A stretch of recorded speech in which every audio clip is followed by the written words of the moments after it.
My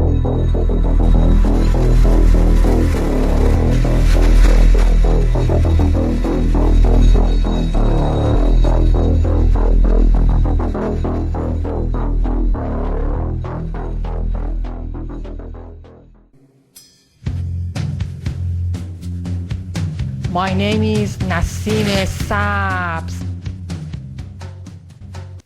Let me ask you a question. Has anything ever happened to you that you couldn't explain? That made you feel sort of foolish when you tried to tell somebody about it? Well, if it has, you have plenty of company, as you'll soon see. I want to discuss something very important to me because number one, I think it's interesting. Number two, people have been asking me what I thought about it. We're going to talk about the CE5 protocols and just some of my thoughts on it. You know, I mean, believe it or not, out of everything I talk about, CE5 is up there with people's interest. I never thought that would occur, but it is. But I want to share a story with you. In the 1980s, there was a lady by the name of Deborah Moffat who lived in a house with her in-laws. And so it was her husband, and her mother and father-in-law. And I need everybody to pay attention to this because this gets really deep really quick. So they lived in one house, but they lived in a cul-de-sac. And next to them were two other houses that they all owned, and they were renting out to other people. Well, one day, the mother-in-law, she was about 68 years old, she got really sick, very sick. And she had a friend who practiced Santeria. And so in an effort to help this woman heal, the friend went in and performed a ritual from Santeria. In the middle of this ritual of Santeria, she botched it. Maybe she mispronounced a word.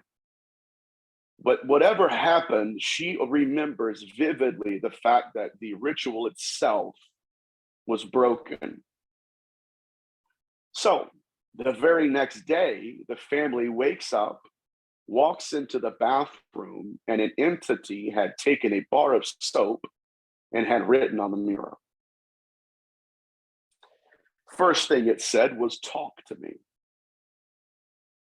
It initiated contact. So they didn't pay any attention to it. Deborah mentions this quite often. She said, at first I would take a wet towel and I would wipe the soap off the mirror, and I would go to work and just do my daily routine. And next thing you know, sure enough, once again, talk to me. The entity began to initiate communication because he was invited. Next thing it does is now it's trying to not just talk to them, but it's starting to ask for a favor. It's a very unique pathology. It's not just saying hello. It's not just saying I want to communicate. Now it's going even further. I want a human sacrifice.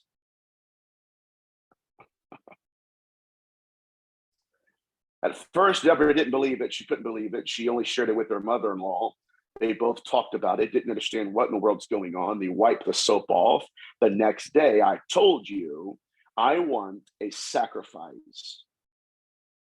Next thing you know, they're waking up in the middle of the night to a haunting, a full-on haunting. The entity was walking through their hallways at nighttime, was tearing up the mother-in-law's shoes. There was a day when they all went out to eat with a friend down the road. When the friend went to pay for everyone's meal, his wallet was missing. When they get home to get the mail, the wallet is in Deborah Moffat's mailbox. Her witness testimony was that they took the wallet out, walked down to the friend's mailbox down the street, put it in the mailbox. By the time they got back to their mailbox, it was there again. And so this entity began to wreak literal havoc in their lives. It wasn't just communication. Now it was demonstrating victimology. Now it was demanding something. Now you called me here. Now that I'm here, I'm going to demand something from you.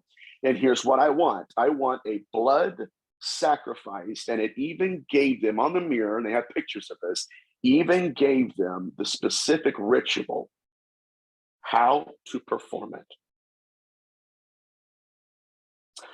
Debbie was in contact with the entity. She would wipe the mirror and then she would verbally communicate with it. And she says, listen, she said, I'm tired of us losing sleep. What the entity was doing, believe it or not, it was going in and cutting up their covers at nighttime. It was carving a triangle into the walls and into the carpet, a triangle with a tail at the end. And this entity was so unique because it was unlike most of the entities we hear. It knew multiple languages. It spoke a dead language to them. It had some victimology. But at the end of the day, what started out as a botched Santeria ritual ended up with an entity who demanded to be called Prince. And Prince wanted one thing. He wanted the life of the mother-in-law. Now, upon examination and interrogation, Deborah Moffat asked it. She said, what do you mean you want her? And he said, she has been promised to me. He said, many years ago, there were a group of us, he said, that were in the middle of, it was kind of like a Vatican, of that kind of cathedral. He said that we were all walking to and fro in the cathedral, and we made a pact. This has been hundreds of years ago, he said. We made a pact, that there will be a child born in your family, and there's a certain number to that child. And when that child's born, if I have an opportunity to come into your world, I'm going to demand her soul as payment because she belongs to me. The family was in terror, absolute terror. Matter of fact, they called out for Ed and Lorraine Warren, and they couldn't do anything. Nothing against them, it's just the entity was immovable. They called out to Lloyd Auerbach's assistant, and there was nothing that could be done. They even had Evelyn Puglini, for those who are Art Bell fans. Dr. Evelyn Puglini went in there, and she began to communicate with the entity. And she told the Moffat, she told Deborah herself, whatever this is, it's ancient, and I don't understand how it got here. There was one night when there was a priest that entered into the house. They went into the attic, and the entity had begun mocking the priest. You're an inferior being to me. You're nothing compared to me. You're inferior. And it took all of the insulation out of the attic. Not all of it, I'm talking about particles in the air. And it created a head with a massive horn coming out. And it began to chase the priest until the priest ran out of the house, left, and refused to come back. But all of this started with good intentions. You know where I'm going with Rex. Usually I just see me, I see you now, bud. No, dude, so all of this happened simply because there was a lady that needed help, and someone else said, I think I can help you. And by virtue, now here's what's most interesting to me. The ritual that was in Santeria, it wasn't even performed correctly. She had messed it up. But just opening the veil just enough for that entity to see a spot of availability and vulnerability. And now it stepped into that world, and now it wants a blood sacrifice. Even to the degree that one night, while they're all sleeping, the father-in-law yells out, and the entity, you guys can believe this, I know it's hard to believe, but he had apported a black spear into the covers.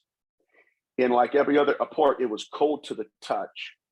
The Moffats took that spear to a natural history museum, and they had it analyzed by one of their scholars. And the scholar says, look, this is not a hunting spear.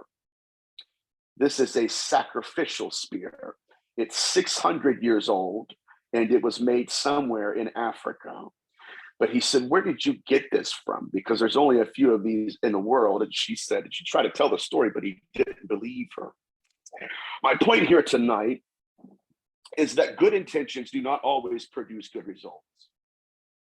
Good intentions with all of the best wishes can actually open up a portal where something that we cannot contain, understand, or even define can step into our world and start making demands.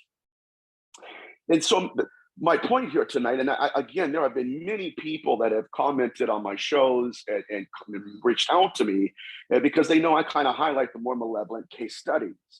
But what I want to suggest here tonight for a fleeting moment is that there are beings out there that will actually put the idea in us to want to contact them. It's just like Pazozo. I talk about the demon Pazozo, where Pazozo is a demon that had actually created an image in a person's mind of itself. Like, this is what I look like. And so that man goes to a blacksmith, and the blacksmith begins to carve out the image that the entity had implanted in the man's mind. And so soon what you have is the image of Pazuzu. But long before that, you had the image of Pazuzu that Pazuzu put in the mind of the man. And so what we have here, and this is what we're still trying to figure out in the CE5 movement, is who is conjuring who? Are these beings placing that hunger in us so that we go out into lonely places or dark areas and flatlands, and we begin to perform rituals that they created for us or they define, or even sometimes we freelance it? Are they the ones that are allowing themselves to be conjured? Here's why I suggest that. Because ufology right now is still catching up to demonology. Demonology for 3,000 years, we have our own CE5 protocols, right? We've done it for years and years and years. You conjure an entity, you draw a circle around it. And for a period of time, we believed that these beings were obeying our protocols. Number one, not only that, but that they were obeying the protocols they gave us to follow. Okay, so let me give you for an instance. If you guys know anything about Hollywood and the horror pop culture, you see it in the Conjuring movies, and you see a lot of this stuff. It's famous, but it's not really accurate. For instance, okay, if we draw a circle around the entity and we hope and pray that it doesn't come out of the circle, it will stay there. But that's never been true. It was for a little bit until they got tired, I guess I should say, and then they transcended even those protocols, even to the point that at the Livermore Laboratories, our own government was trying to conjure these beings, and then they had one entity that manifested. They hurried up and drew a circle around it until it walked out of the circle and beat them to tar. So the protocols that they gave us for themselves weren't even followed. That's incredible. Now, if they're not following protocols they've given us to conjure them, just look at Jack Parsons, right? I'm going to do A, B, and C, and they're going to come in here, and I'm going to be able to get a hold of them. And then once you realize that, okay, he doesn't have a hold of them, they have a hold of Jack, in all of the laws that he thought they were going to follow at a certain point in time, they were non-existent. And now what he has is an entity that he conjured into this world, and they're a handful. Now, this is exactly what Aleister Crowley told Jack Parsons one night. He said, listen, Jack, you don't know, Jack. He said, these beings you think will respect you.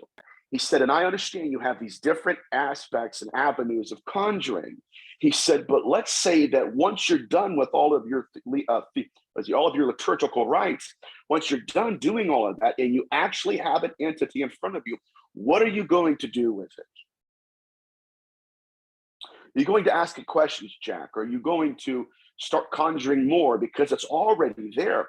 And Jack Parsons, in his ignorance and arrogance, he believed that, listen, if I can conjure it, I can control it.